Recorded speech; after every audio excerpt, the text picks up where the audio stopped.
Hello, welcome. This is the Gamer 2.0, and actually today we're going to be doing something a little bit different. So I've been kind of going back and forth with ChatGPT on possible economics model to see if I could possibly kind of get rid of a lot of issues that have kind of been plaguing the United States for quite a while now. And kind of came up with the name of the American Family Revitalization, an economic model that is built on households and communities just because it's an economic model that kind of focuses a lot more on making it so that families actually hold more power than um, kind of what we currently have, which is a lot of just a bunch of chaotic individuals just kind of running around seeking to um, really only gain benefit for themselves rather than what's best for everyone around them.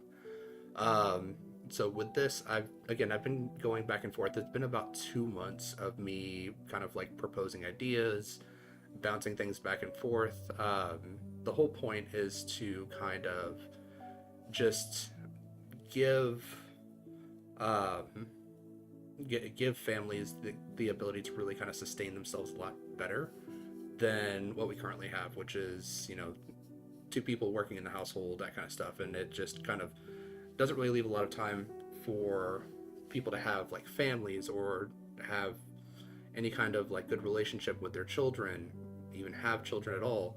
And it's just become kind of a huge issue. And it's become more and more difficult for people to be able to just settle down and kind of have a family and know that they're they have like a good future plan. So we'll go ahead and we'll start kind of getting into this. And starting with what we see today with like the problems that we kind of are going through, which is decline in family stability. We are seeing what I think it's like 50 or over 50% um, divorce rates in marriages. The rising cost of living, it's becoming more and more expensive just to kind of live, um, buy food, own a house, that kind of stuff. Corporate dominance is really kind of stormed into the scene where it's no longer families that are making money now. It's just more like corporate side of giant corporations that kind of undercut labor and make it so that if you want to work, you're in a constant threat of losing your job for someone else to come in and do the job either cheaper or for less money, for less benefits, that kind of stuff. We see a lot of chronic diseases and poor health, just in general, which obesity is a huge issue. Diabetes is a huge issue. We're seeing a lot of people that are struggling with like medications and things like that, where it's become so difficult for people to actually just live a normal, healthy life without the need for like antidepressants or high blood pressure medications or all these other like really chronic medication needs that people constantly have to take and kind of go through. We've seen weakened local communities in the fact that people live next to people and they don't even know who their neighbors are. They don't even know the people around their own town.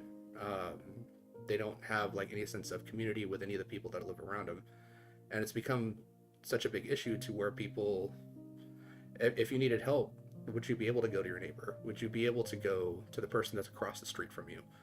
Um, would you be able to go to them and reliably understand kind of the situation that they're in to where they could help you?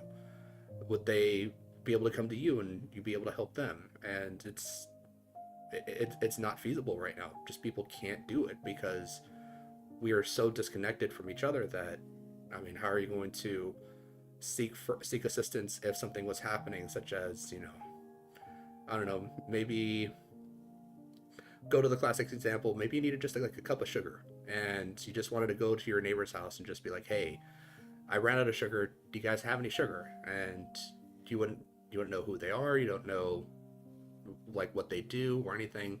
So it kind of becomes difficult to live in an area where you don't really know anything about anybody that lives around you. And then political polarization is kind of self-explanatory. Just people going way too far one side, way too far to the other, and there's no like really cohesion. There's no really an ability to kind of come together to form any kind of consensus. It's either you're on my team or you're against my team, and it's just become so difficult to even interact with people that once they know kind of what side of the political aisle you're on, they're just like, okay, I'm just not going to talk to you, or I'm going to be actively hostile towards you. And it's become kind of like a really difficult situation just to live in the world that we have today.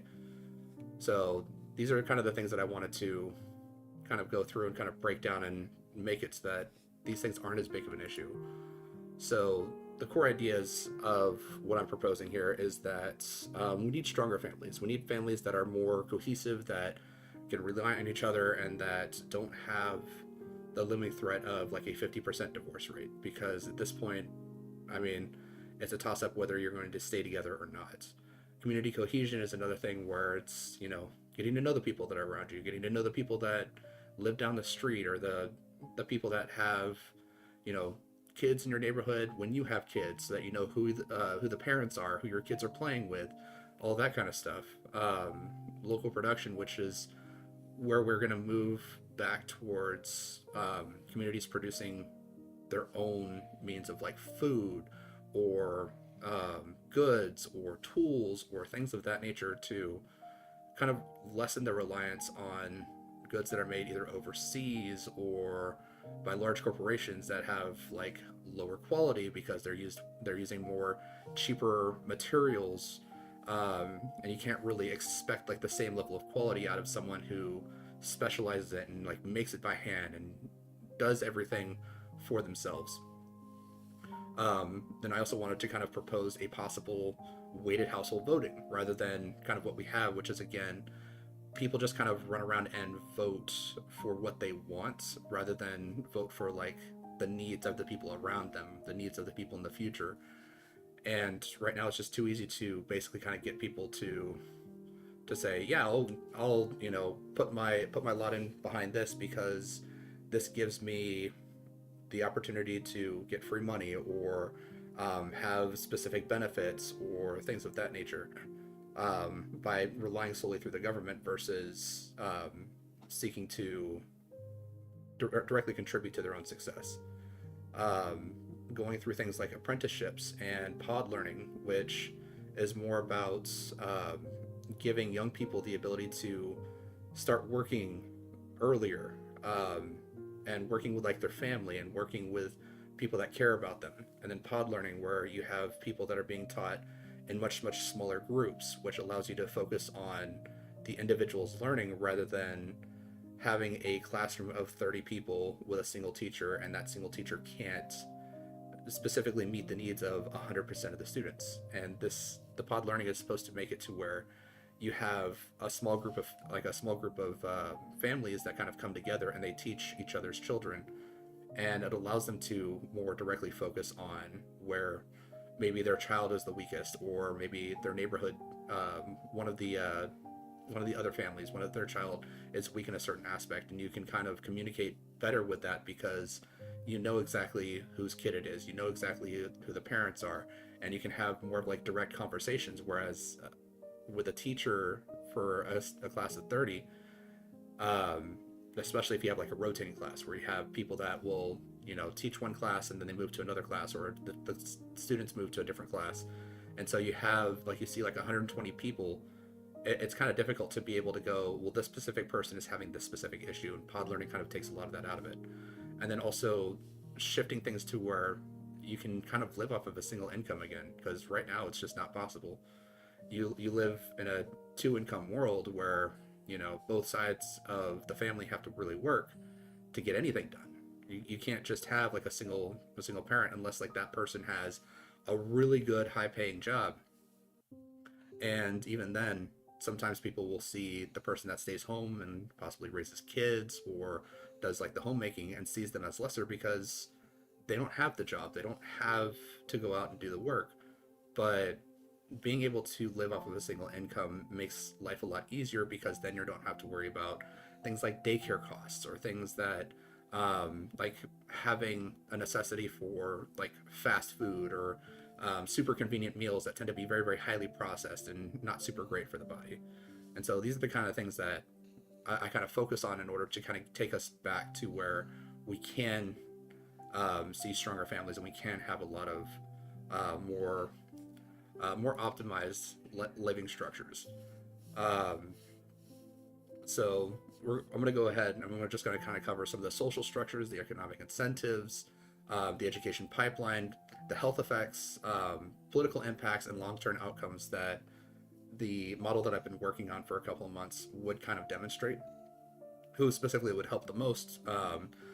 Because the thing is like a lot of this is like having benefits for about 95 to 90, well, between like 85 and 95% of the people of the United States. So it's a huge portion of the population that would actually see very, very good benefits from this model.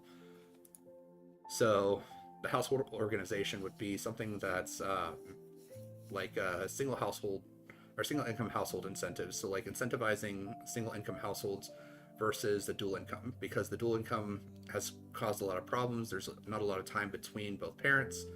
And so because of that, one parent focuses on just like the home life, like doing things such as cooking, cleaning, maintaining the house, doing things such as raising children, taking care of children, educating children. So they have like a lot of different things that they can actually do, whereas the other one is more focused on providing financial stability and focusing only on work to basically turn it to where we see more of an equal distribution of labor between two different people versus two different people trying to have the work side or the financial side covered, plus take care of children, plus do household necessities. And it just kind of becomes overwhelming because then it becomes a balancing act of who does what, when do they do it, how often do they do it, that kind of stuff. And it just kind of becomes a lot more tedious when you don't have like clear defined roles set, and it's kind of difficult when again two people are working and it's just a struggle to get them to kind of agree on exactly what should be done, how it should be done, when it should be done, and that kind of stuff. And then we can also see things more like where children start focusing on apprenticeships and then housemaking roles to kind of alleviate some of the tension from the parents as well, so the parents don't have to constantly be the ones that are actively working. You can also have children that kind of start coming in and start assisting the working parent with an apprenticeship or assisting the homemaking parent with like doing the chores or helping out with smaller siblings, that kind of stuff. So you start seeing a lot of like stress getting reduced and being distributed to people that can actually handle it a little bit more effectively, because you're distributing a lot of the effective the effective responsibility between multiple people rather than just the two. So the weighted voting system, the way that I wanted to do kind of the voting system was that there was going to be basically you would vote based on household. So the household would be the number of household members would get applied to a singular vote. So only the head of household would actually cast the vote. The person that is labeled as the head of household would cast the vote. And what this does is this basically says this person has a spouse and two children, so they're voting for a total of four people. So they cast one vote that counts as four. And the reason why I kind of decided to do the household voting with children included is because these people actually have more of a direct investment in the future. And by having a family, you are showing that you actively are thinking about not just what you currently want, but you're thinking about how the family is going to react, or how your children in the future are going to react, or how your grandchildren are going to react, because you have an active investment in the future rather than just the current situation. Now, that doesn't mean that individuals wouldn't be able to vote or anything like that. The only difference is that individuals, you cast a vote, you cast it for yourself, and that's it. People that are married, they cast the one vote, but it counts as two. If you're married and you have three kids, well, you cast the one vote, but it counts as five. And this all is just kind of structured out so that um, everyone everyone that has an active vote can get counted.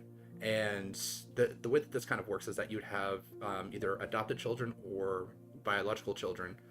They would only start counting after 2 years. And the reason why I did specifically the 2 years is because it's something to where someone can't just go out, adopt five kids so that they could get six votes altogether and then turn around and put them right back up for adoption. They actually have to be in the household for at least 2 years and have to be taken care of, showing that there's an active investment in the child's welfare and uh, the active maintaining of that child. So it's just to kind of make sure that people don't try to game the system to where it's like, well, there's an election coming up and I really want this one person to win, so I'm going to go out, I'm going to adopt seven kids, cast an eight-person vote, and then go ahead and put all the kids back up for adoption. You actually have to have them as part of your household for at least 2 years before they're even considered.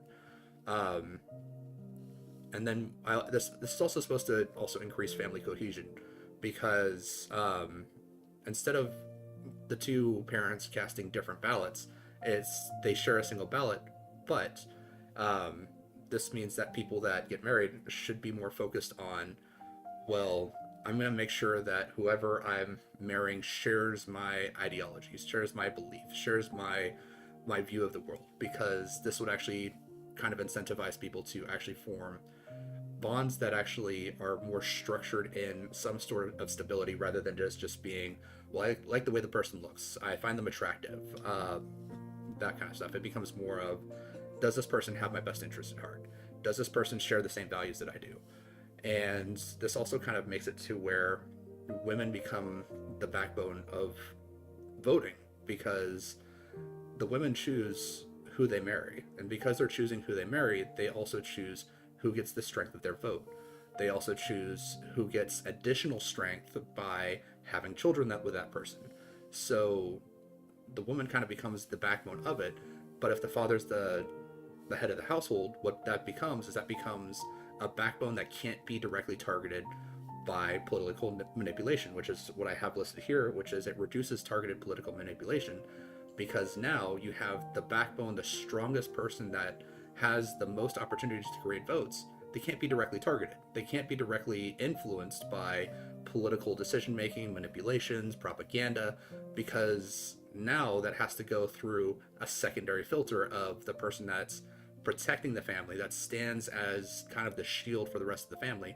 So when they vote, they're voting for the entire family, because now they have to keep everyone kind of together. So the woman is like the most powerful vote, even though she doesn't directly have to vote. And it gets that secondary filter, because now if for some reason there is some propaganda that says, XYZ is good for people, and she hears that, she takes that to her husband and she says, hey, I think we should vote for this. And it kind of gives an ability to kind of bounce back and forth the idea, rather than it just being, well, it sounds good to me, so therefore it's good. And it becomes something like, well, not only does it need to sound good to me, but it also needs to survive the direct challenge of, does this person also agree with that same core ideology? And it becomes this thing of like, well, it may sound good initially, but when you actually dive into it, it might not actually be very good. And so this creates kind of like this push and pull, where you have something that can be said and something that can sound good at the beginning, but when you actually follow the track of like where it ends up, it doesn't end up actually in the same place, and it actually ends up possibly being more harmful to possibly the family or the cohesion or the community or anything like that. So this gives like the ability to kind of see different aspects of what's kind of happening, and it creates this thing of where you have to like communicate ideas to each other, rather than it just being like, well, it sounds good to me, so I'm just going to follow that one specific path. So the family timeline is going to be slightly different between males, females, that kind of stuff. And so at 2 years of age, vote status is counted in the household. So um, you have a baby, it's a boy. At 2 years of age, it's considered as one of the votes for the household. So if you have mother, father, then child, the child is counted at the age of 2. Then about 3 or 4 years old, they begin learning with the mother, who is most likely at home rather than forced to go and work a job. So they actually start learning like the ABCs, counting.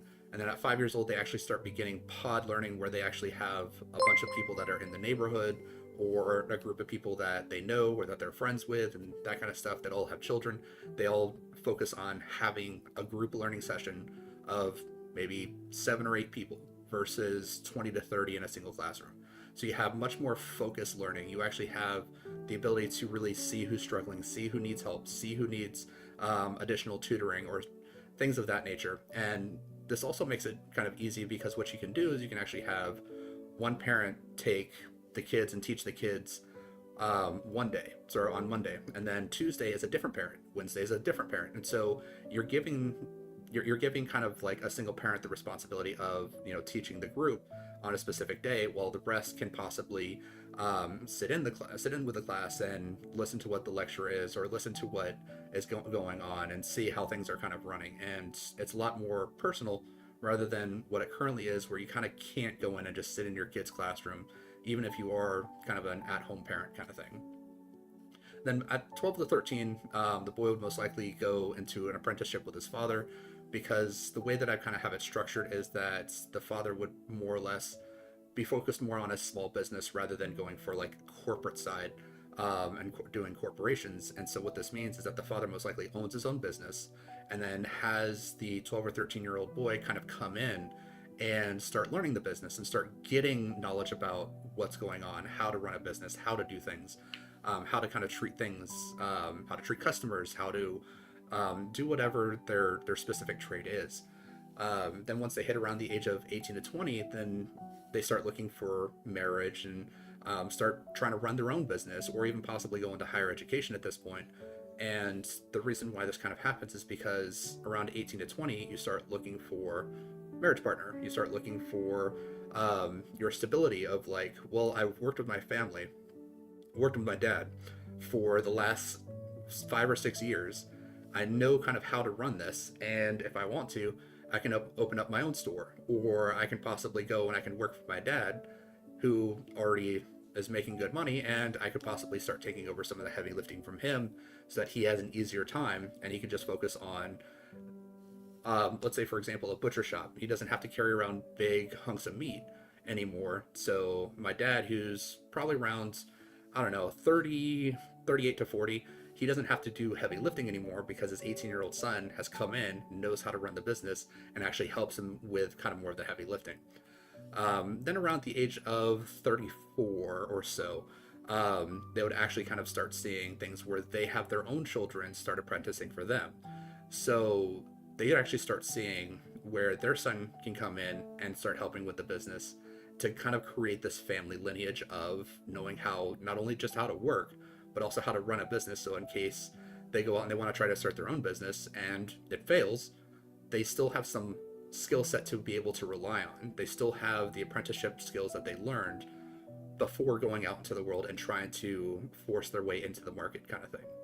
Around the age of 38 to 40, those children that person had now starts to move out, starts to go to college, go to specialty training. And so then it kind of becomes to the point where it's like, okay, well, now do I pass the torch on to my own son, or do I, kind of keep running things for myself?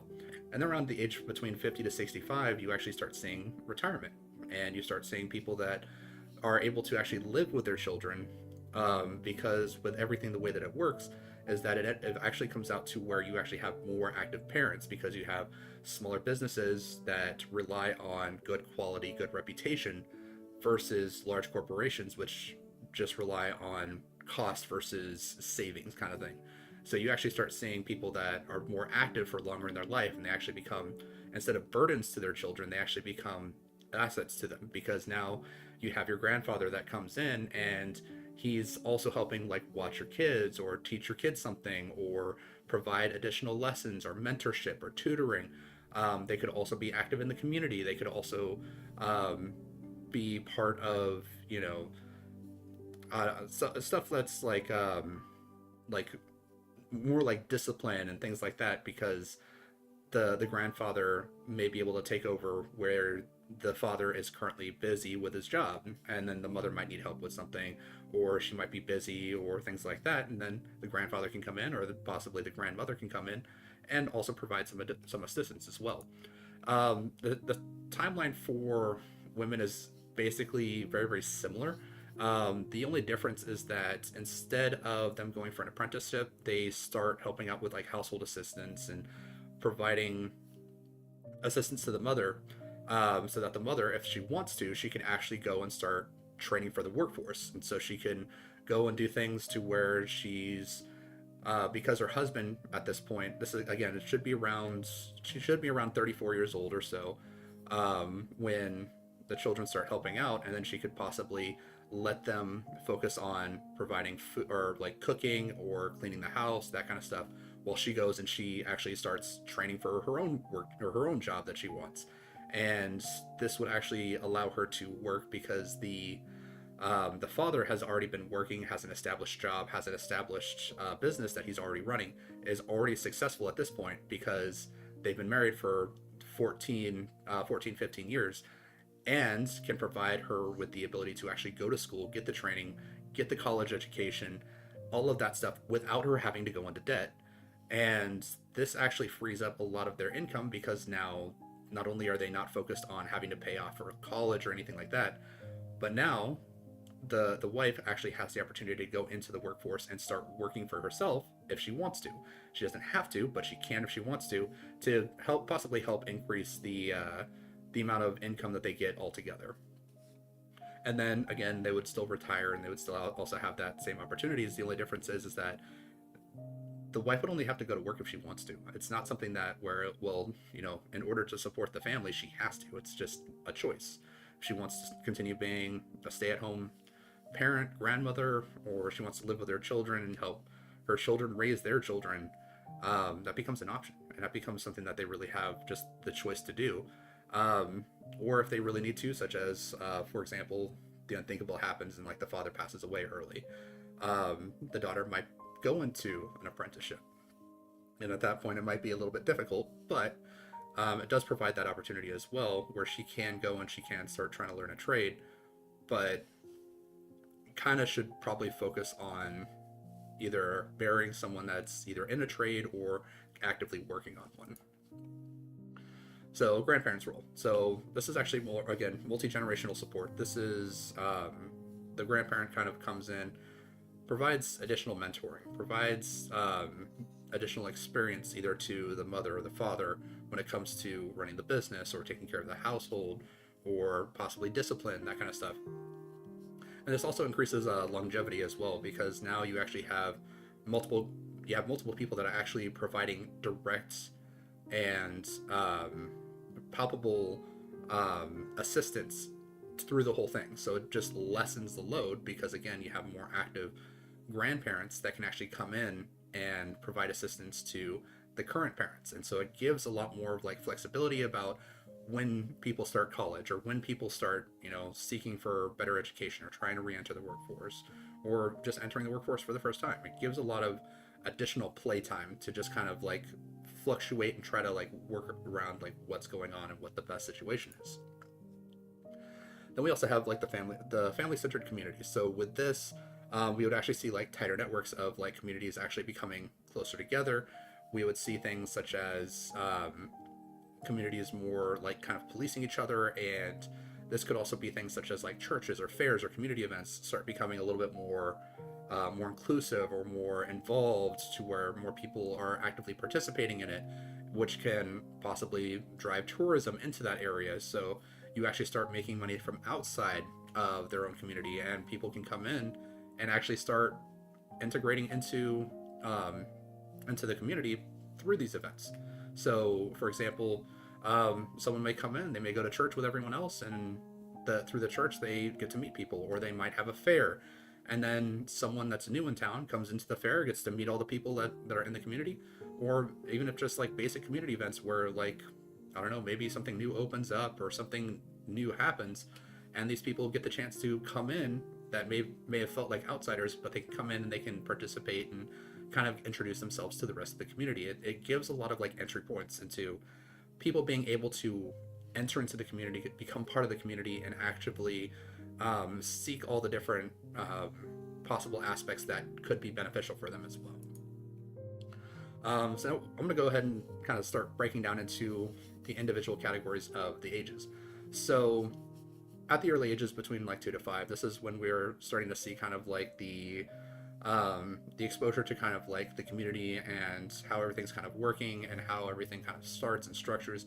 So around this time, you're going to start seeing like the basic education of like letters and numbers and reading and all the very basic infrastructure stuff. And then once they kind of reach around the age of 5, they actually start pod schooling to where you actually have a much bigger network of people that may be more specialized in specific elements or specific aspects. So you may have one parent that's really, really good at math, and then you have another parent that's really, really good at language or linguistics or English. And then you have another parent that may be really good at history or science.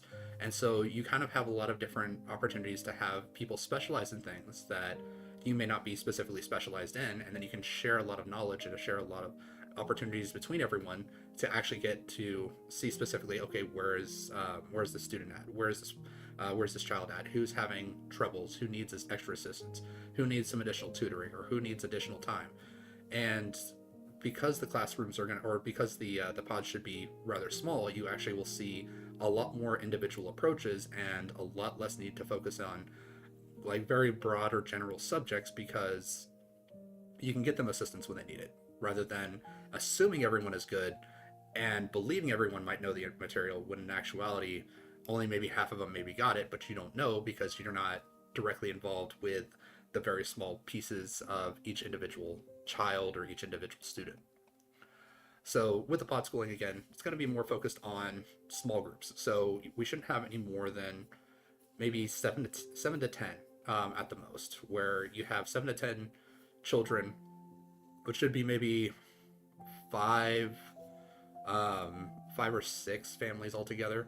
But again, each family could possibly have like their own specific specialty that they specifically teach. So one might be more focused on homemaking, cleaning, responsibility, chores. Another one might be focused on math. Another one might be focused on languages. Another one might be focused on science. And the way that this would be done is that it would actually be tax incentives for running a pod-based schooling system, by making it so that if you're purchasing things that are used for education, you might specifically get a tax credit for that. But then this would also kind of cut out the need for state-run daily schooling, because you would actually have an active parent at home that could actively participate with other families and with other groups. This would also shrink the need for the government to be directly involved, because they become more of like a testing and assessment, but not for grades. It's more for, the idea that I had behind this was that it would be focused more on essay tests rather than specific like multiple choice fill in the blank, because essay test gives us a much better like in-depth look at what the student knows. As to a multiple choice, if they fill in the wrong bubble, well, you just assume that they don't know about that specific element. Whereas an essay test, they can actually write out all the information that they know. They can go through and they can provide everything that they might be able to think of, or anything that they might be able to recall. And so it provides a better and more in-depth look at how they're learning, what they're learning, and what they're missing. And this could actually be made even simpler by the test reviewer to actually feed this into AI and have AI basically say, well, from what we see on this person's writing report or essay, we see that they have really good knowledge about these specific subjects. They are lacking in some information on these specific subjects, and then they knew about this specific topic, but they were wrong about specifics on it. And so now we see, okay, well, they may be more generally focused. They may be more like, I can see the big picture, but when it comes down to the finer details, like those are kind of what confuse me. And so now we start seeing, well, the student might be more generalization focused versus detail focused. So we can actually start providing them with specific educational needs that you wouldn't really see in a large classroom because there's too many people. So that's just kind of like the whole thing, is that you would be able to utilize AI to make the process smoother, easier to digest, and not really necessarily need as much to make that arm of the government really work as best as it possibly can. Then we go into apprenticeships. So apprenticeships would be like, again, entering into something, typically what the father would typically be working with. Father's trade, whatever he's working on. So again, butcher is just kind of like the easiest one, just because you'd have someone that buys meat products and then butchers it down to sellable chunks that they can then sell to the public. And this would allow the father to turn around and teach the son about what goes into the business, what's needed, what's required, what's expected, how to provide good service, how to provide polite and respectful engagement with customers, and that kind of stuff. And so it starts to become more of like a pass down to future generations, the knowledge and skills. And this starts pretty early, because by the time you're seeing them kind of enter into this, schooling shouldn't be as intense at this point. It should still be something that they can focus on, they can learn, they can still functionally retain, but it shouldn't be as necessary at this point, because you have such a specific focus on being able to teach in such smaller groups. And this is why the pod-based learning kind of comes into this, because now this makes it to where we see better results for schooling versus what we currently see, which is you kind of throw this very, very wide net and hope that it gets as many people as possible. But it's different than, throwing like something that's specifically tailored to the individual. This also creates the mentorship culture where people will want to pass down their knowledge to their children, or to the children of people that may work for someone else and not have their own business. But this provides a want or a longing to pass down the best information possible to the younger generations.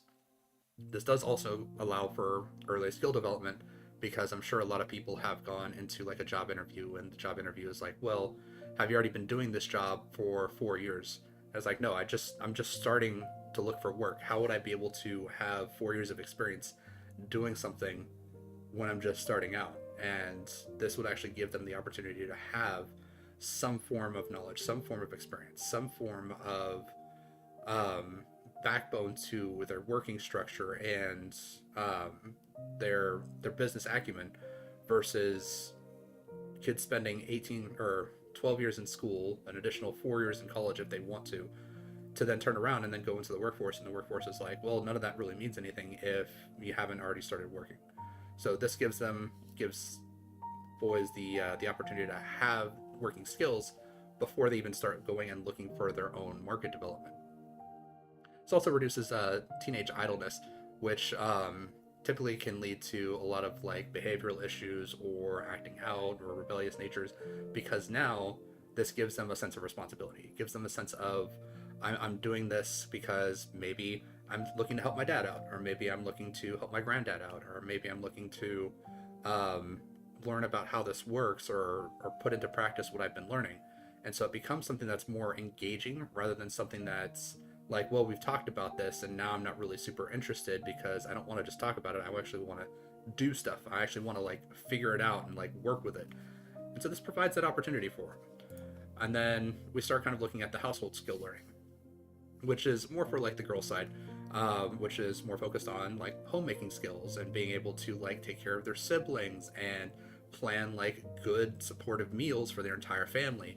And then also kind of allows them to start looking at things like community support tasks, or reaching out, or being able to talk with other potential like community members, to like start learning about kind of what it takes to be a productive member of the community, and how like how to be like respectful, and how to integrate and ask for information, or possibly like seek specific knowledge, or provide services that maybe maybe needed within the community that they can't get from just the working boys. And so it provides a lot of like give and take and a lot of differing roles and kind of like specialty positioning to where people become successful because they've already been actively doing the stuff before they actually start trying to go out and do their own thing. So around the age of 18 to 20, we would start seeing kind of like much earlier marriage than what we currently see. And it's because we start seeing economic incentives for early marriage. And that's, again, one of those things where the single income becomes kind of necessary, because when you have the single income, well, now you're increasing the amount of money that you're earning. Now you're increasing the amount of stability that you have, because now the boy who's been working since he was 12 or 13 is now 18. So he's been working for 5 or 6 years. He has a basis of knowledge of like how to work, what to do. If he wants to start his own business instead of taking over his father's, so he can do that. If he wants to try his hand at something else, he has the opportunity to do that. And so we would see, because of the economic incentives, that marriage would actually start much earlier. And then the father would actually kind of be in a specific situation where, instead of the daughter just like moving out and trying to have to go and fend for herself, the father would support her until she actually got married. And this creates an incentive for the father to find a good potential match for his daughter, rather than just kind of letting people like run around and pick and not really have any type of like feedback onto whether this person has like a good direction in their life, whether this person is probably like the best choice for them. So it ultimately boils down to the daughter's choice, but this actually provides an incentive to the father to be like, well, I want to make sure that she's going to a good place, she's getting married to a good person, versus just pick whoever you want, I don't really care. Which I think was kind of what we kind of start seeing at this point in current day situations.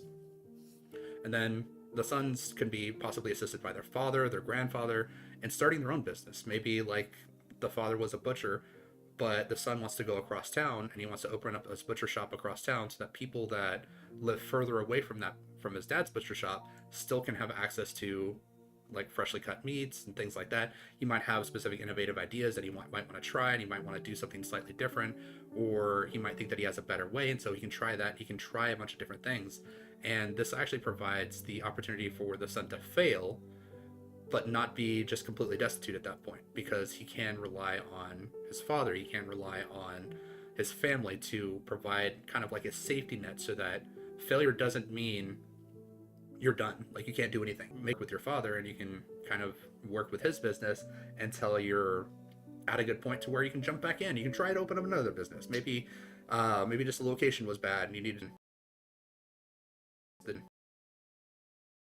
the children can either assist or take over household. They can actually wait until and that at that point that should be about 13-14 years of marriage, and the husband should be financially stable to where she can go out and she can start looking for specialty training for like nursing or teaching or mentoring, local businesses or specialized training, and kind of focusing more on doing things that she wants to do versus things that are just like available when she would normally just start out as an 18-year-old. And this is also because she's had the opportunity to have kids and see kind of like what she likes, what she wants to do, and have that whole discovery period early in her life to where she's like, okay, well, I really liked taking care of my kid when he was sick, so I'm going to focus on nursing. Or I really enjoyed the whole teaching aspect, getting to people, and I like to spread my specialization to as many people as possible, and so I will focus more on teaching.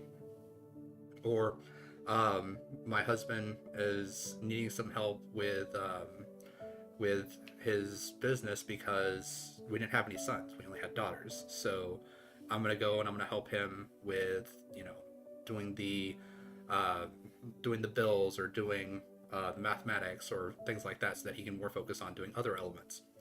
And this just provides a lot of opportunity to have them kind of do the things that they want if they choose. They don't have to. And again, the father at that point should be financially stable to where it's not necessary that she has to go in, she has to earn money. She can if she wants to. So single income tax exemption. So basically, the way that I kind of wanted to structure it was that there would be no income tax if it's a single income and it has dependents and or a spouse.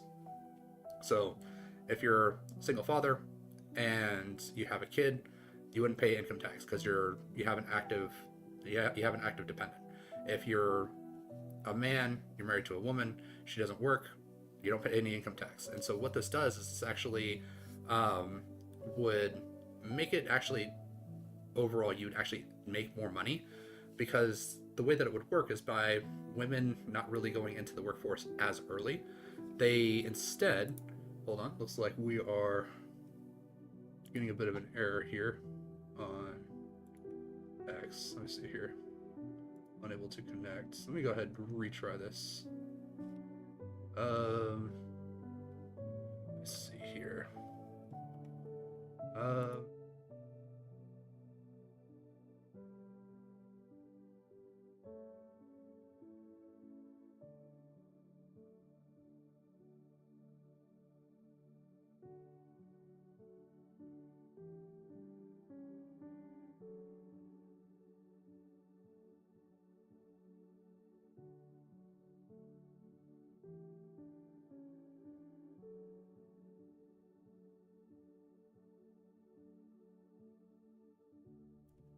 All right. Well, I guess I was talking into a muted mic for the last 45 minutes.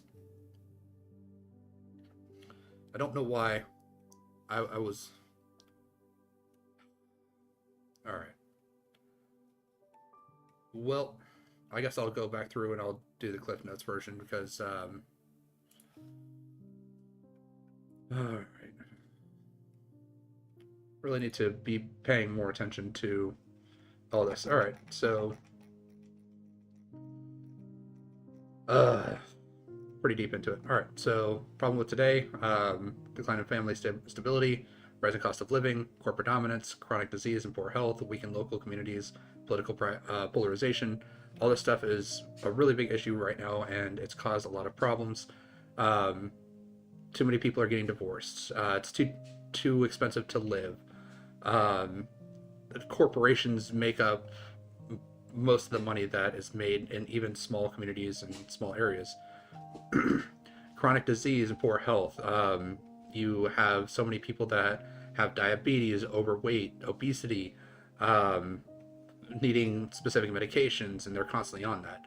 Weakened local communities. People don't know their neighbors. They don't know the people that live around them. They don't have anyone that they can actually seek aid from. Political polarization. Too many people are either you're with me or you're against me. The core ideals is that I would like a strong family, community cohesion, where more people can rely on the people that live around them or within their own groups and towns. Local production, where we focus more on providing food or providing tools or labor that are all come from a local area rather than it being something that's produced from overseas or shipped in from other countries. Weighted household voting to promote more cohesion within the family and within the household. Apprenticeships and pod learning. Apprenticeships are to provide people with the ability to learn how to work and learn how to actively be active members earlier in life. Pod learning. This more focuses on individuals or small groups rather than large, very widespread groups of people trying to learn in a single classroom. And then single income incentives, basically making it to where people can live off of a single income without requiring to really have to have two parents working at the same time. So we're going to cover social structure, economic incentives, education pipeline, health effects, political impacts, long-term outcomes. So single income household incentives, basically making it to where it's easier to live on a single income rather than requiring two. One parent focuses on the home while the other one goes to work. Provides specific reductions in cost of like childcare and food and things like that, because then people can work from home to make their own food or to watch their own children. And then apprenticeship and housemaking roles make it a little bit easier for families to actually kind of come together. Household votes are based on the number of people in the household, which is basically if you have a father, a mother, and then 3 children, that's one person cast the vote, and that counts as 5 votes because you include the children, because the children are the active future and they should actually have some weight within the voting process. The children aren't actually considered to be part of the household until they're at least the age of 2, or they've lived with the family for at least 2 years if they're adopted, or if they have other circumstances where they weren't directly living with the parents. Um, and this is just to kind of stop things from stop people from like kind of gaming the system where it's like, well, I really want this person to win, so I'm going to go out and adopt 7 kids, and I'm going to turn around and vote with 8 people, and then turn around and put those kids back up for adoption because I really don't want to take care of them. This makes it so that they have to spend at least 2 years to actually be part of that, rather than just kind of adopting a bunch of people and then throwing them away again. This also strengthens family cohesion because now we're actually seeing people that require kind of like a bounce back and forth of ideas, to where instead of it just being like, oh, well, I heard this and this sounds good to me, so I'm going to go ahead and just vote for that. Now it becomes, well, I heard about this. And then they talk with the partner, and the partner says, well, let's think about this a little bit more logically, or let's break this down, or let's kind of go through this a little bit more, and we're going to see how good it actually is. And it provides more of a filter. So there's more of a way to actually think through ideas without it being just something that's just like, oh, just sounds good, I'm going to do that. Reduce targeted political manipulation. So propaganda becomes weaker because now there's multiple people that actually come in and have specific ideas and ideologies, and now you actually have to sit down and bounce it off someone. So you actually have to think about what's going on, and it's not just, well, I think that this sounds good, so I'm just going to do this. Lifetime for the male is where at the age of 2, they are considered part of the household. 3 or 4, they start learning with their mother, again, who is not focusing on working a job. She instead focus on raising their children. So this is like ABC's counting. Then at 5 years old, they actually start looking at going into pod learning, which is, again, it's a very small class size of like maybe 7 to 8 people, 7 to 8 students that are within the local area that are all looking to learn. And then each of the individual family members, or each of the individual parents will, or could possibly, it depends on how they want to run it, because everything could be run differently depending on who's running it. But you could have mom A that knows a lot about math, so she teaches math. Mom B, who knows a lot about science, so she teaches science. Mom C, who's very, very good at English or literature or language, so she focuses on that. And then you have everyone kind of like have their time to spend with the children so that they can see, okay, this child is maybe needing a little bit of additional assistance in this area, or they might need something else here. And so having that smaller group size makes it so that it's much, much easier to pick out, well, this person might need some extra help, or this person might not understand this fully.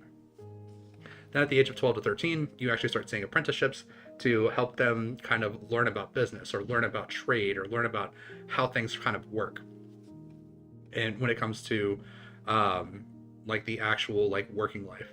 At the age of 18 to 20, that's when they actually start looking to get married, start like running or starting their own business, higher education if they want to. So that way, if they want to become like a doctor, like they would still be able to go and be a doctor. But at this point, at the age of 18 to 20, their father or whoever's running their business should actually have enough money to be able to send them to college without having them take out loans or requiring additional payment or anything like that. So they'd actually be able to kind of go into college and school more debt-free, and specifically focused on advancing careers or advancing their possibilities.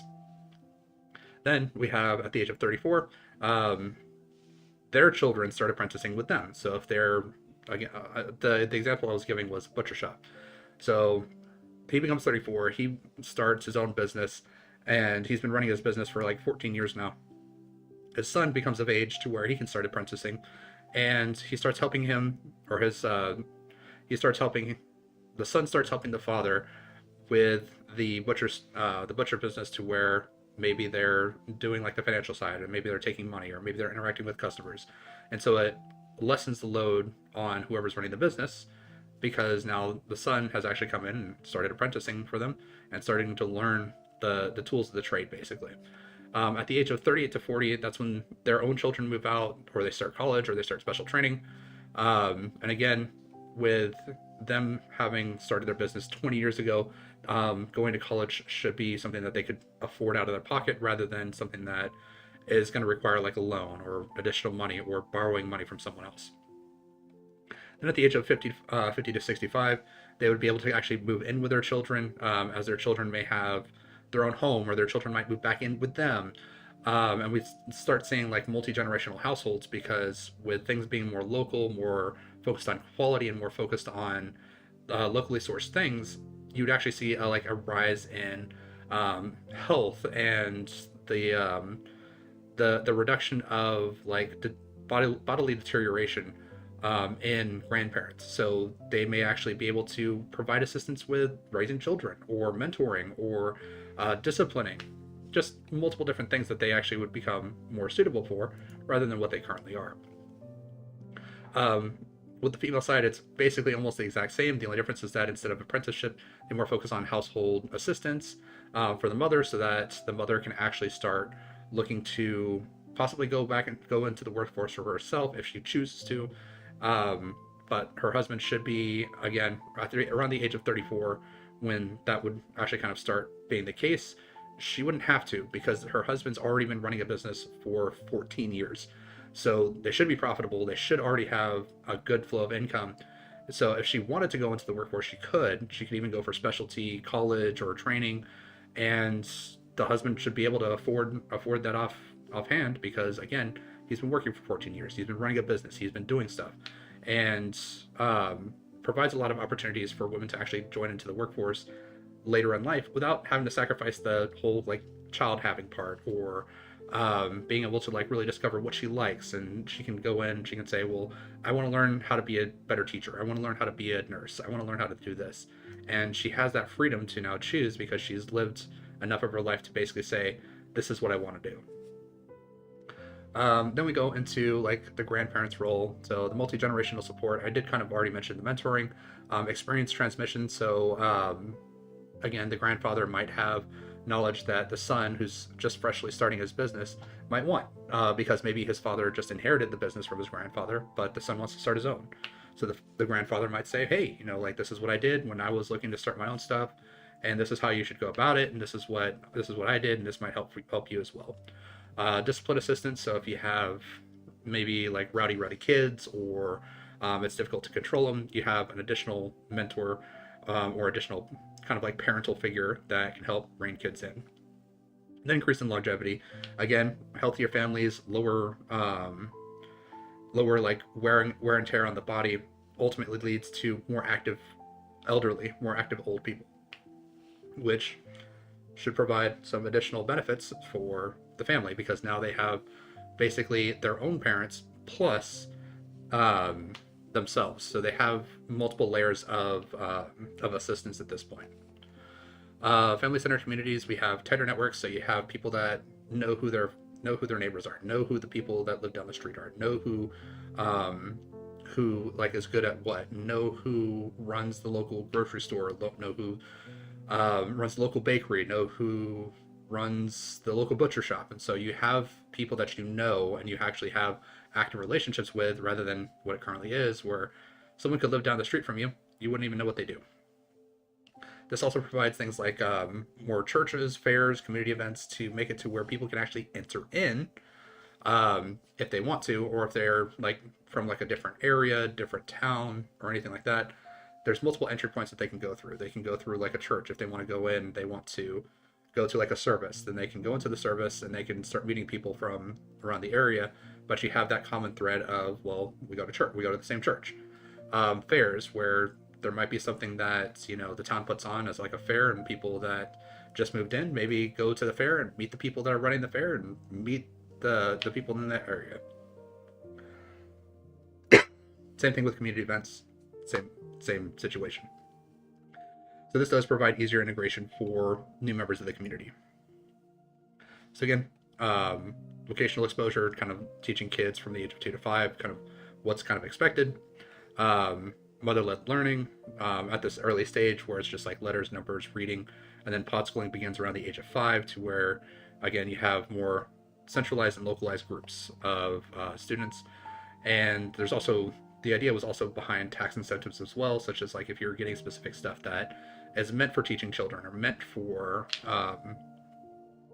providing knowledge or education, you'd get specific benefits for doing that rather than trying to rely on like state-run schools, which this whole methodology would kind of reduce or even possibly eliminate.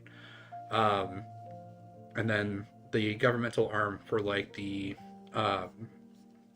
government arm for like education would be kind of more limited to testing and assessments via things like essay tests rather than doing multiple choice, because essay tests allow students to actually go through, list out ideas, list out the things that they know, talk about specific elements that maybe they remember, and then this information could possibly be fed through something like an AI reader or something of that nature, to where it goes through and it says, well, the student is really knowledgeable about these specific points, is kind of unsure about these specific points, and just has like the specific kind of off, and then it shows that how that student actually is learning. So maybe they learn in generalities and they focused out more on the details at the end, or maybe they're more detail focused and then they kind of break it out into like the larger picture at the end of it.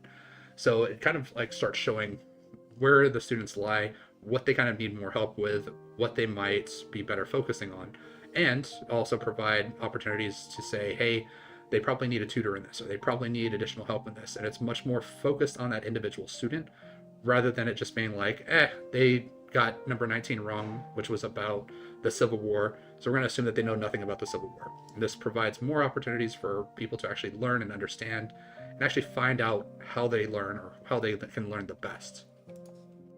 The apprenticeships, this is more for boys to learn about trades, learn about teaching other people, develop skills early, and reduce the idleness that teenagers typically have, because at this point, typically school should be kind of wearing down or become less of a focus, because when you have such small groups, you now have much more effective pinpoints as to this person needs more help, this student needs more help, this student needs to be taught in a different way, or things like that. So you actually have much more focused education rather than a very just broad and generalized kind of take on a lot of this stuff.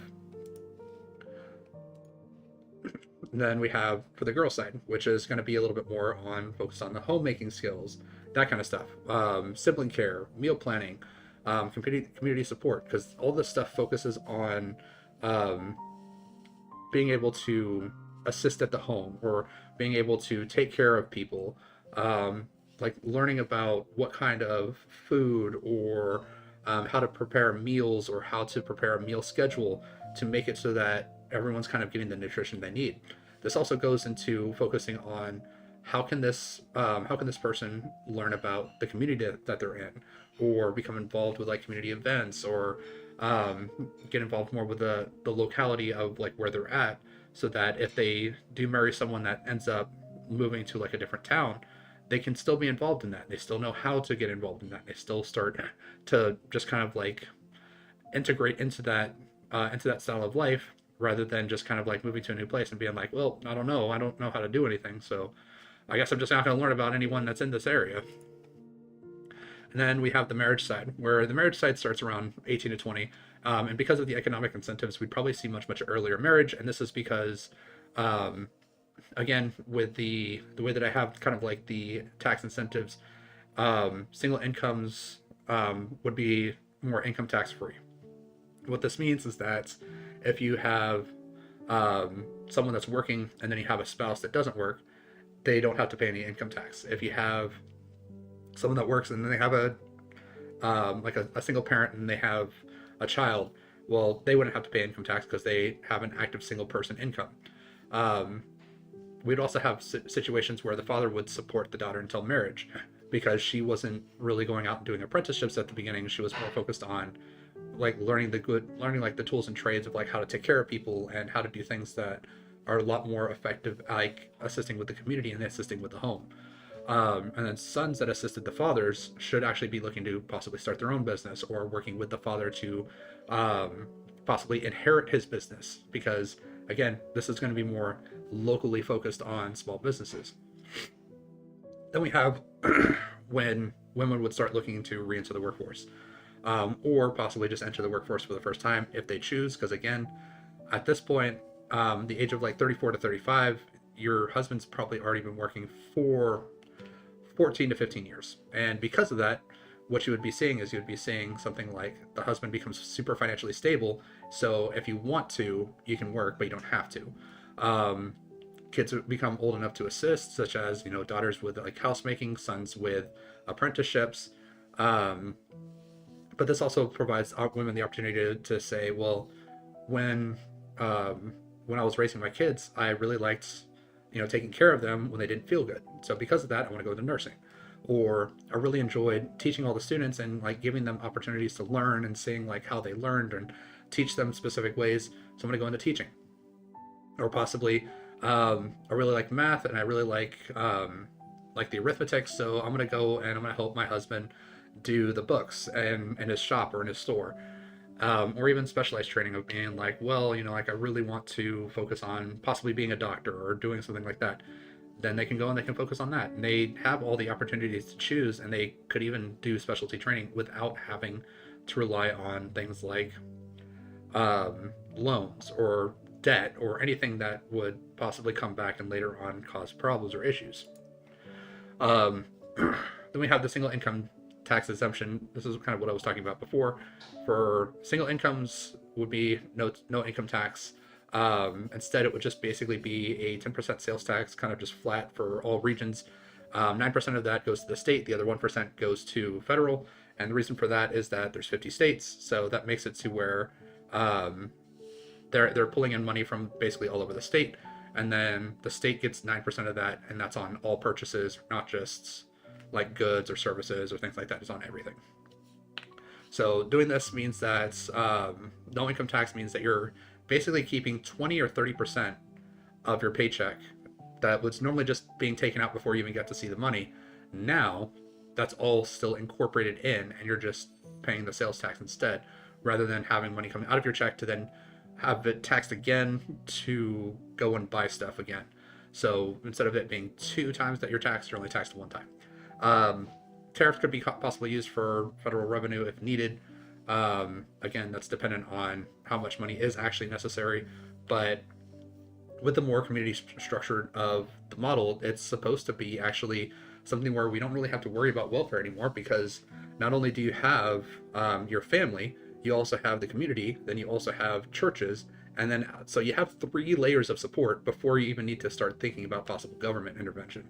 So that could actually seriously reduce the amount of welfare needed, because if something happens, well, you go back to your family.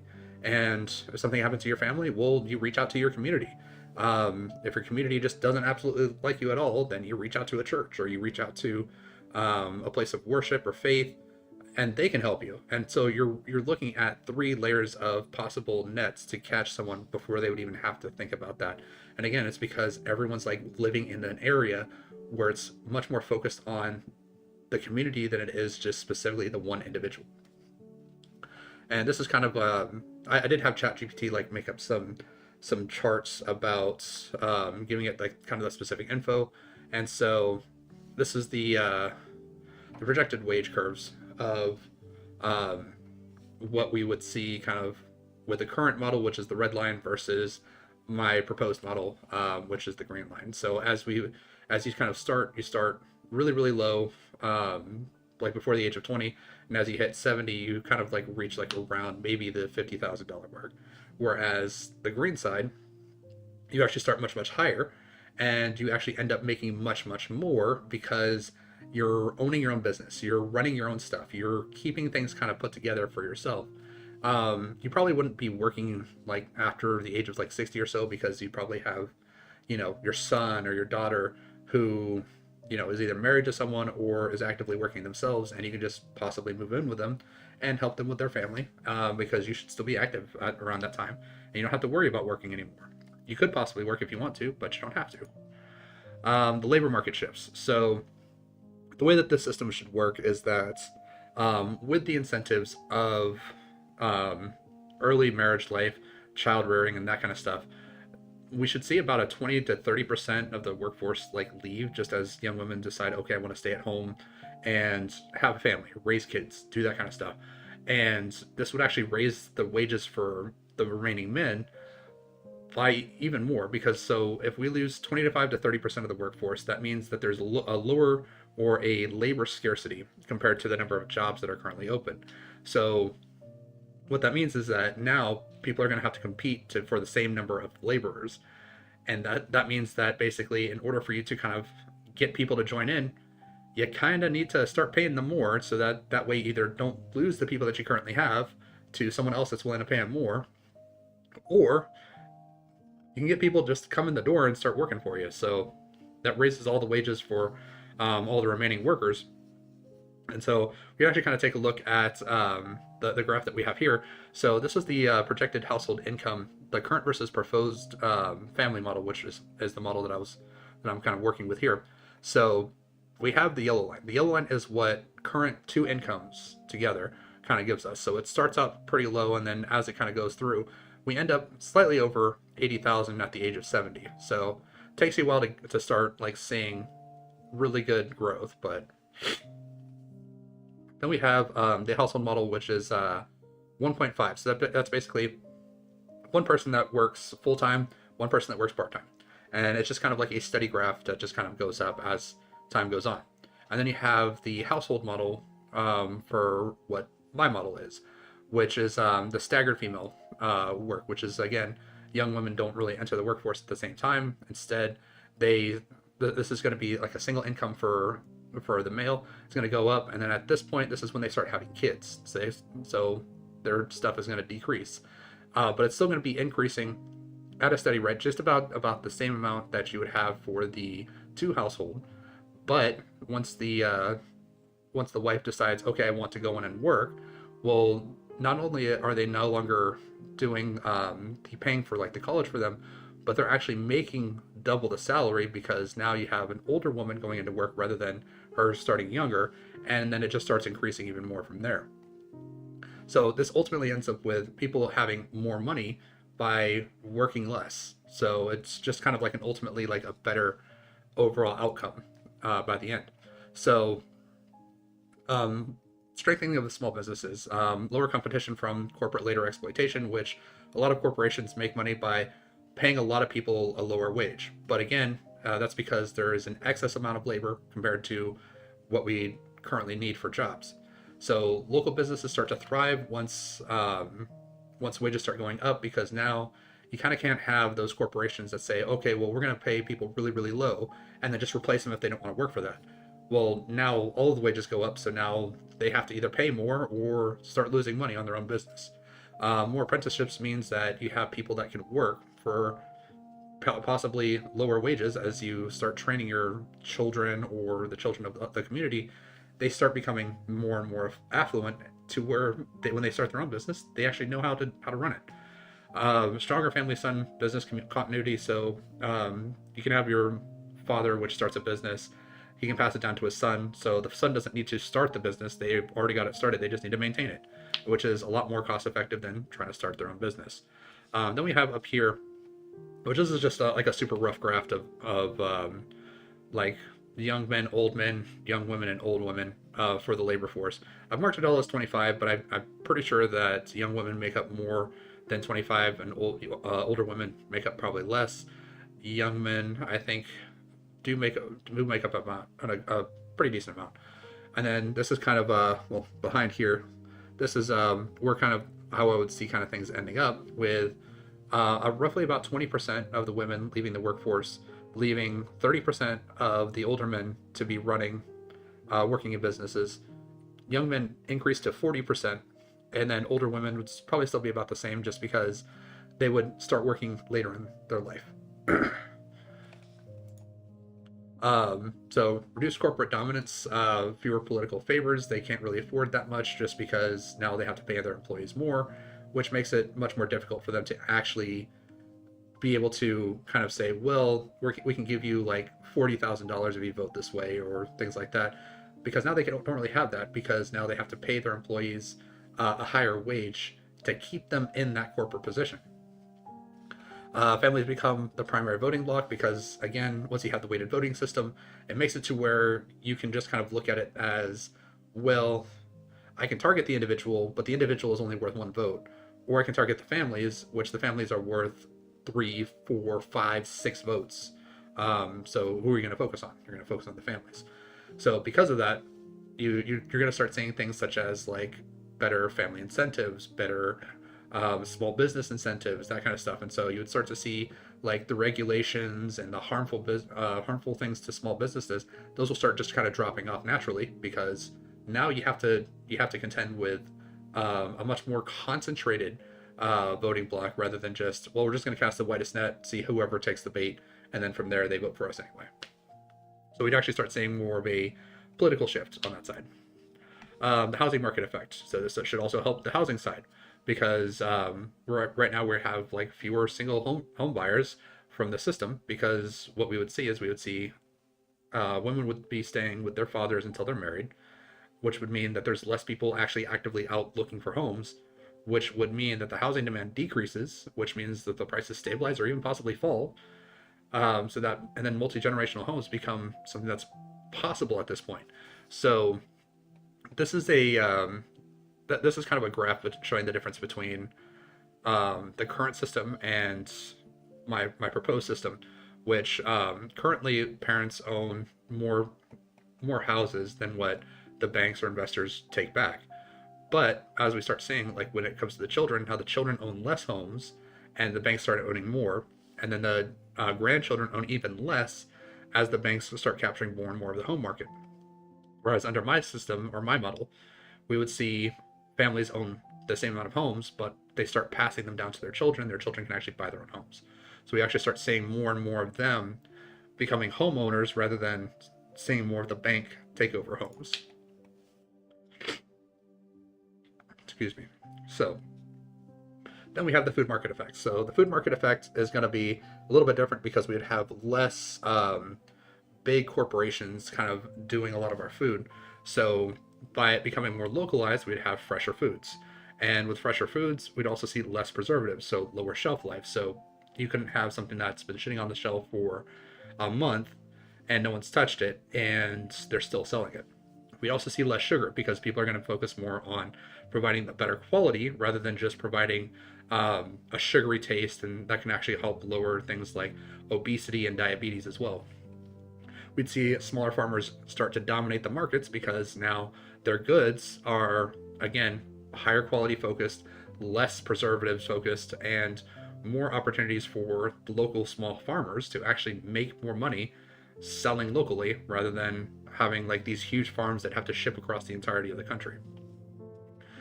Then we'd also see more of a community-based food economy, where maybe, you want maple syrup, so you go to Vermont, or you order from Vermont, and you get your maple syrup from there. Things like that. So you'd actually start seeing like more community-based rather than corporation-based food markets. We would see less exported foods because of the shorter shelf life. Less preservatives means that they don't last as long, so it'd be harder for them to ship it overseas. But this also does create a higher rarity, because the locally grown stuff now with less preservatives become more of like a rarity, because it's harder to get. Now you can't just get Texas beef shipped into you. Now you have to actually like find a distributor and get it from them, versus just saying, I just want Texas beef, so I'm going to go to the store and get this pre-salted Texas beef that's been sitting on the shelf for a week or so now. Then we see domestic consumption start to be prioritized. So this basically means that local communities, local farmers would be selling more to the local area. So if people wanted to, they could travel to the area, increase possible tourism income in order to get specific flavors of that area or the community. Then we have the digital and tech industries. So the smaller studios to collaborate, what this was for is this is actually more for like video games. So rather than having like giant, large AAA corporations, we would have a bunch of indie studios, and the indie studios could be more focused on doing things that they actually are really, really good at. So if an indie studio focuses on things like really good story games or really good action combat systems, then what they could do is they could actually start to say, well, rather than having this big large corporation, we can team up with this other studio and we can work together to make something that has a really good story and really good combat. And you'd start to see things like that where you'd have like a diversity of interest, and even smaller local indie studios may become popular in certain areas. Then we also see that there's no huge corporate middle management, so no managers of managers of managers. It's just the person that works, the person that runs the stuff, and then the person at like the super top. And that's it. That's like the 3-step process, rather than the person that works, their manager, the manager that manages them, the manager that manages them, the manager that manages them, and then the manager that manages them, and then the actual top of the corporation. So all those people that were in the middle, they all get kind of cut out, and they have to go and do their own thing now. Faster development cycles, we would actually see things like video games actually getting made slightly quicker, because there's less of, well, I need to check with this guy that's above me. And then he's like, well, I'm not sure. I need to check with the guy that's above me. He's like, oh, I'm not sure. I need to go check with the guy that's above me. And he goes, let me check with the other team. So now he has to go to the other side, and they're like, I'm not really sure. Let me check with my guys below me. And then it has to like go through this like entire like arc structure to get one thing situated. But without that, it's basically just, hey, does it work? Yeah, I think it works. Can we implement it? Here, give me a minute. Let me see if I can work it out. And then it's done. So we'd also see a lot more innovation for video games, and we'd actually see things like better qualities kind of coming out, because now people can work on different things, rather than it being like this big huge issue of, well, AAA studios don't really want to innovate. They just kind of want to do the same thing, and they want to do the same thing over and over and over and over. They don't really want to add anything new, or they want to try to add stuff from other games that were successful, that did actually try to innovate, that worked in their specific instance, so they think that they can work for them, which doesn't typically work out that way. Health improvements, so less processed foods, reduced chronic illness, lower medication dependency. Early sleep schedules, not super necessary, but that is something that could help. But we would see things such as local foods would be less processed. So you'd see better quality foods, and you'd actually see more home cooked meals. And so because of that, less processed food, less need for additional sugars or additional emulsifiers or whatever else that they put into their food. Reduced chronic illness, this is going to be because with more home cooked meals, there's actually a better dietary portion there, and you would see less reliance on foods that cause obesity, foods that cause diabetes, foods that cause high cholesterol, all that stuff, because they actually have a better situation through better food choices and the ability to actually cook. Lower medication dependency, so this could be things such as lower amounts of stress, lower amounts of food dependent medications, lower amounts of hormonal things that could possibly be getting mixed up because of like the bad stuff that they put in the food. So there's lots of different things that the health improvements specifically target from this model. So we also see an increased longevity, and so this is actually specifically a chart that actually shows my proposed model versus the current system. So children really don't provide very much to the household, whereas under my system, they actually provide more, because they actually have things like apprenticeships where they actually start working for their parents, or housemaking assistants, which they start helping the mother make food or watch children or things like that. Then you have the part where they become an adult, which is going to be about the same, because that's when like their most productive time would be. And then as they get older, the proposed model actually has better outcomes for elderly people, because you actually start to see them become slightly more active, because they've been having better food. They haven't been having as much wear down. They don't have to work super long hours. They can work when they choose.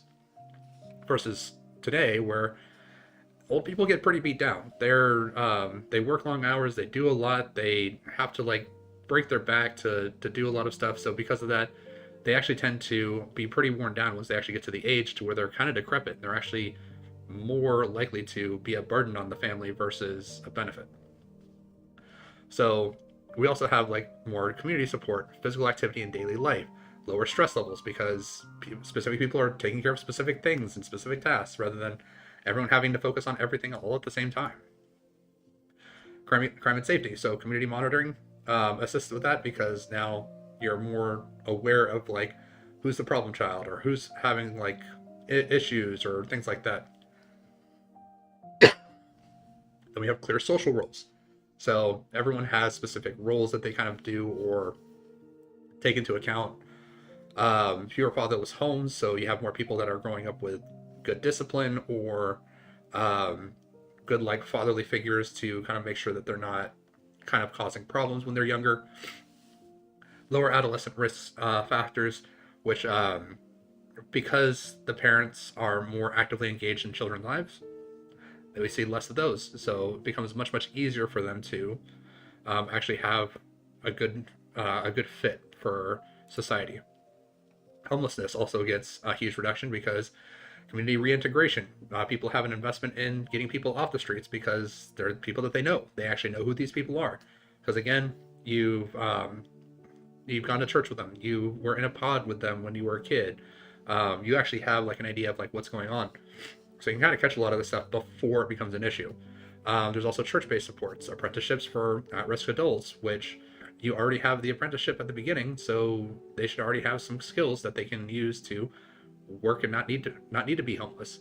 And then fewer people fall through the cracks because, again, tighter community means more people that actively know what's going on with who. Drug use also has a very profane effect, or has a very negative effect because of the model.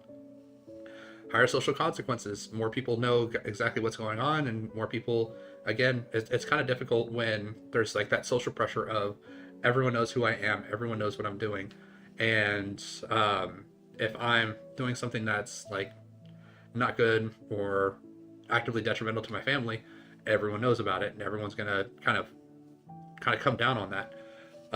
Community accountability, so kind of a similar situation there. Faster intervention, people know more what's going on. Families, communities, that kind of stuff becomes really good at picking up cues about when someone is not doing something that they should, or they're doing too much of something. And then less isolation means that there's less of a likelihood for people to actively seek out drug use because they have less of that driving factor that really pushes them into it as well. Mental health. Stronger family bonds means better integration with society because you don't really have the same issues as like you have with like single parent homes and things like that. More social interaction because pod integration, pod learning, community-based organization or community-based groups and apprenticeships, all that stuff like tie and integrate into more social interactions and less likely that people end up becoming antisocial. Less overwork stress. Well, now you have multiple people that can help you in your daily life, and that's all through like your family and your community. Lower loneliness-based illnesses. So again, when you have a community that's really tight-knit and that's really close together, you can't really feel lonely when you have people on all sides of you.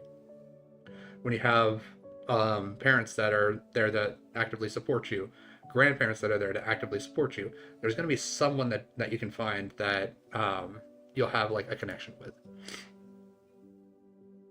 So this is the public health net, because you first have your family. Your family is the first people that can help you out of a bad situation. Then you have the community. The community is the second group that can help you out of a bad situation.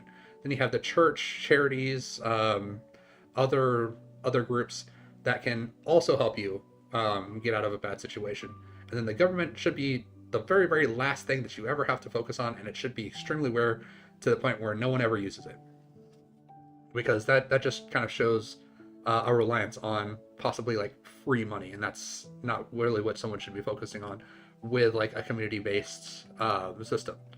So this also benefits a lot of different people in a lot of different ways, both sides of the aisle, also like economic standpoints as well. So the left-wing benefits, so minority empowerment, by specifically going after like the fatherlessness and the strengthening of households, minority communities, especially Black and Hispanic families who statistically face higher single-parent rates, gain economic and social stability, much better than what we currently have. Equity and opportunity. Pod-based learning and apprenticeship systems reduce the barriers of education, and especially for lower income families. More people have access to good education because, again, it's not about, well, I go to the best school because I live in the neighborhood that pays the most taxes. It's now, I learn the best because my family actually has an active want in me to succeed. So even if I am lower income right now, my parent or my mom has really been focusing on making sure that I get the best education possible through her. So I have a better opportunity to actually come out of this and end up making more money than my parents did. Um, Focus on healthcare and nutrition gains, reduction in obesity, sugar reliance, stress driven illnesses, improved public health outcomes. All this stuff is all like really good stuff that I believe that the left really kind of looks at and says that's the kind of stuff that they want. Um, Community safety, so lower crime through tighter family and community bonds. So we have safer neighborhoods, safer communities because more people are actively together to make a stable environment for people to actually grow and learn. The right wing side, so more family centered, so strong emphasis on traditional family roles, marriage, and generational continuity, which is a lot of stuff that most right wing side people, that's what they look for. Self reliance, local communities provide for themselves rather than relying on federal welfare.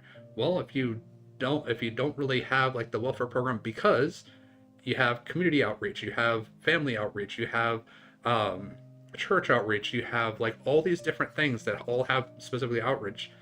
You don't really need to rely on welfare at that point because you're providing someone with the opportunity to succeed for themselves rather than saying, well, if you need something, government will take care of you. You don't really have to worry about it. Cultural roots, which this harkens back to rural faith-based and traditional gender roles and structures. So it focuses more on kind of keeping things how originally that they worked the best, which was with like family groups kind of being like the central backbone of what people want. And then gun rights are also strengthened, so families and communities remain armed and capable of local defense. So people can still like own their own firearms, they can still go out hunting, they can still have all the basic gun rights that they need. But because again, small tight knit communities provide a better, more stable environment to actually grow up in, and people actually understand that the people around them aren't just sheep, aren't just like mindless NPCs. They're actual people that have lives and things that they actively hold and value. So we would probably see a lot less of like gun fatalities and things like that from people that just like go out and they start shooting people, that kind of stuff. This also has socialist benefits as well, such as worker-owned enterprises, where the families control businesses that weaken corporate monopolies. So because of this, we actually would see small businesses actually start making thrive or become thriving, and we would see less corporate dominance within the structure of the economy, making it so that it really weakens their hold, and more individuals actually hold more of um, their own businesses. Community welfare nets. So instead of having it based solely on the government, it's local networks that support and reduce dependency on versus impersonal bureaucracies. Because now instead of, well, I need to go and petition for the government to give me money, now it's, well, my family supports me, my community supports me, my church supports me. So you have multiple different things that actually provide avenues of support without really needing it to be the government directly. Anti-corporate. Corporate power over food, wages, and healthcare studies. So we've all seen the study of the food pyramid. We all know that it changed and it changed again and then it changed again. And that's because it's all corporate interest that is making all that stuff kind of really focus on specific things or provide the results that they want. This model actually creates a detriment to that because now they can't actively control that kind of knowledge or that kind of information. And then more collective responsibility. So stronger alignment with cooperative models of production and support versus, um, everyone just kind of like running around chaotic doing their own thing. Everyone has like a stronger alignment to be more cooperative within a single group rather than going out and actively doing whatever they want versus, helping the people that are around them. This also has specific capitalist benefits, where free trade at the local level. So this encourages small businesses to compete and thrive, fostering innovation, fostering more different aspects of, well, I've got a barbecue place and I want to sell my barbecue in another state. well, I can't really go to the other state and barbecue there, so I'm going to develop a truck that can slow cook barbecue ribs as it drives up there and then sell the ribs out of the truck. I mean, that kind of innovation, because like it's a small business, they might not have like giant corporations that ship stuff instead, or ship stuff in place anymore. Reduce bureaucracy. So shrinking of the federal overhead makes markets more leaner and freer. So people have more opportunities to spend money the way that they want versus having to have, well, you can't really do this, or you can't do it like that, or you can't do it in this specific way.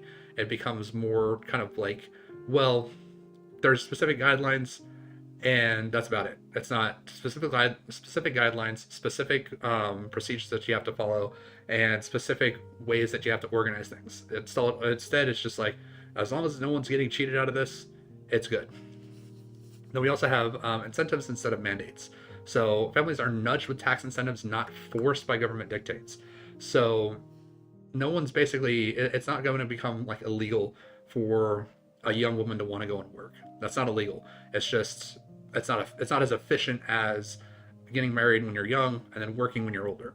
So it's just a lack of efficiency, but it's not illegal. Export rarity effect. So locally produced goods could become high value exports, increasing entrepreneurial opportunity.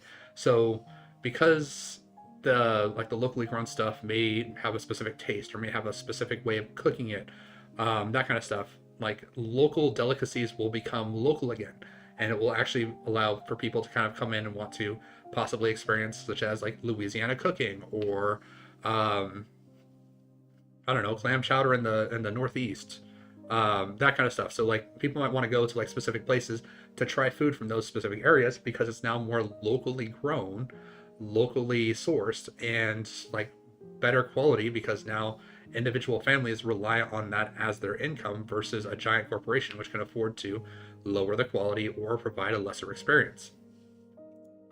So who's going to be directly opposed to this model? Well, obviously large corporations, because this directly seeks to kind of diminish their power and their effect over most of the government.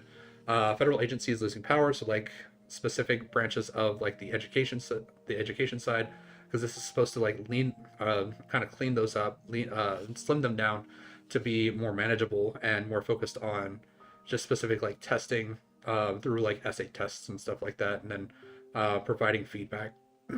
Individuals seeking state dependency, that's just people that are specifically looking for like a welfare state to where they don't really have to work. Instead, they can just kind of live at home, live off the government, and not really have to worry about working or doing anything like that. And then those who oppose traditional roles, which that's just anyone who thinks that people getting married and having kids is bad. Which, I mean, if you don't want to have kids, you don't have to have kids. If you don't want to get married, you don't have to get married. This model doesn't say you have to get married. This model doesn't say you have to have kids.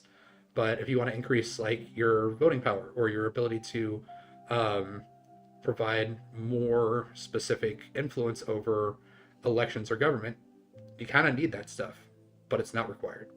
So it's all based on how people want to kind of run and react with certain things. Then we have the long-term national strength, which is higher birth rates, more stable communities, strong military potential, and healthier and more disciplined populations. So less children screaming in the middle of the store, less children crying bloody murder when you're trying to just shop for stuff. Stronger military potential, because all the children become more well-rounded adults who understand exactly kind of how they think, what the best way that they learn, and have better critical thinking skills to provide more of a benefit to the military. Stable communities, kind of self-explanatory. And then higher birth rates, again, pretty self-explanatory. So integration of new residents through church events, community fairs, high visibility social networks, and then easier vetting and acceptance. This also provides opportunities for people that want to immigrate into the country, because you can immigrate in, and it shows that, you know, by attending church or community events, or going through social networking and stuff like that, you have more opportunity to meet those people and to actually have like engaged interactions. And then people that don't really want to like ingratiate themselves into the community or into the community, might have a difficult time, because if they don't speak the language, it might be difficult to live within that community. So it kind of weeds out the people that don't really want to be, or don't really want to follow the culture, from people that do. And it provides a lot more opportunities for people that do to be able to come in and share and become part of the community, versus people that just want to like come to this area, but then they don't want to learn anything about the area. They don't want to interact with the area. They don't even want to learn the language of the area. So it becomes much more difficult for them, but it becomes much easier for people who actually want to learn, who actually want to come in and ingratiate themselves within the culture that they find themselves.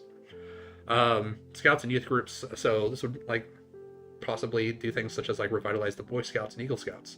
Girl Scouts might become more homemaker oriented, or focused on like creating community outreach groups or things like that.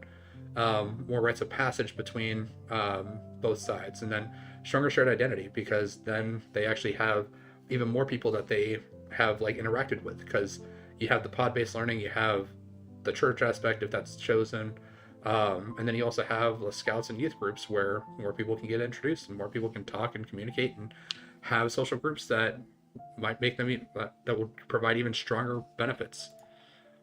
Social behavior effects. Less Karens. I mean, I don't think anyone would be very upset if there was less Karens in the States.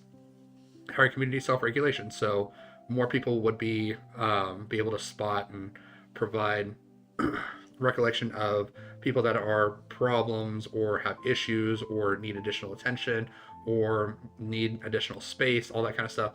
All that stuff becomes kind of known, and the entire community knows about it. Everyone knows like who to kind of look out for, who needs the most help, or who needs some additional assistance. And then more respectful norms. Just people in general becomes more respectful, because now it's not just the random person that works at the grocery store. Now it's Joe, who you know Joe because you taught him when he was a kid, or you know Joe because he was in your pod when you were a kid, or he was in your scout troop, or stuff like that. So you actually start having a lot more like respect for the people around you, because they become people rather than just randos that you don't know. Then we also have the economic outcomes. So more balanced local economies, reduced inequality, and then integration of wealth. So I do have here the graph that kind of shows high income earners, middle class earners, and then low income earners for both current situation and under the model that I proposed. So under the model that I proposed, everyone steadily increases, whereas the current model, which is the dotted line, you see the high income earners just shoot off into the stratosphere, while everyone else slowly starts inching their way up across multiple generations. So just creating more of a wealth disparity between high income earners and people that earn regular amounts of money, or even low income families. Social outcomes. So community rebirth, more integrated communities, reduced crime, strong family networks. And this is actually this graph was specifically made when looking at generational wealth and stability growth between majority families, which is the red line, and minority families, which is the blue line. So as you can see, the blue line increases faster than the red line, but they both increase. So this provides basically the opportunity for minority families to start kind of becoming more equal when it comes to generational wealth and being able to provide positive outcomes for their family rather than passing down debt, which can kind of become a burden to the rest of the family. But the dotted lines are what we see currently. So we just kind of see both sides are increasing, but not very fast. Whereas the solid blue lines, which is under the model, they both rapidly increase, but they also approach the same point.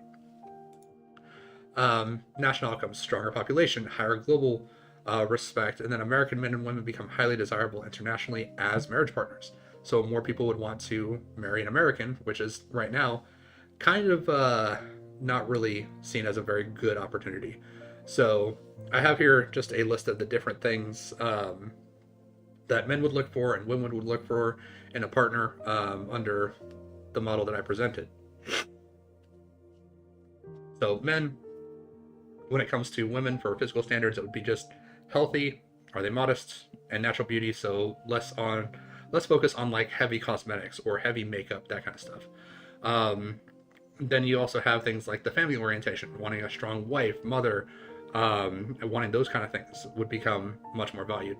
Supportive roles, someone that's like a homemaker, a teacher, community support. So this kind of shows that you wouldn't want an uneducated wife. You'd want someone that knows how to teach, knows how to provide information, or to assist others to learn, because you want the person that's teaching your child to be smart. You want them to actually know what they're doing and know what they're talking about.